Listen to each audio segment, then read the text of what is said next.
Hello, I'm Dan Bracaglia, writer and editor at Digital Photography Review, and I'm standing on the beach in Golden Gardens, Seattle with the Fujifilm X-T10. We just finished reviewing this camera and thought it'd be nice to come back out to a spot where I did quite a bit of the field testing with it to share some final thoughts. The camera itself looks a lot like a traditional film SLR, but don't be mistaken. The viewfinder on this camera is actually electronic. It may take some getting used to if you're coming from an SLR, but the detail of this EVF is actually quite good. Up top, there's a shutter speed dial, exposure compensation dial, and dry mode dial.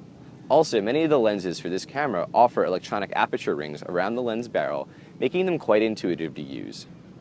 The body is made of magnesium alloy, giving it a solid build quality. However, it does not feel heavy in hand. One feature I find particularly helpful when shooting this camera, especially when shooting candids here at Golden Gardens, is the flip-out LCD screen.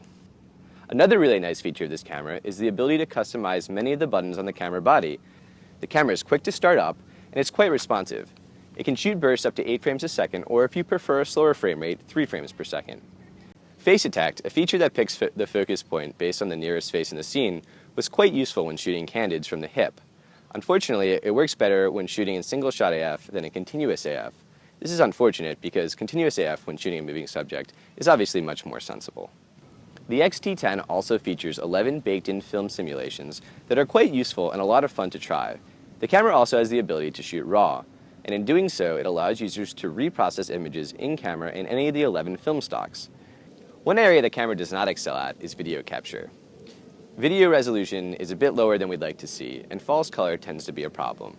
Ultimately, the Fujifilm X-T10 is a well-built, highly customizable camera with retro stylings and plenty of physical controls. Image quality is good in low and bright light, and AF performance functions well in most shooting scenarios. For more on the Fujifilm X-T10, head to dpreview.com to see our full review and a sample gallery of images, many of which were shot right here at Golden Gardens.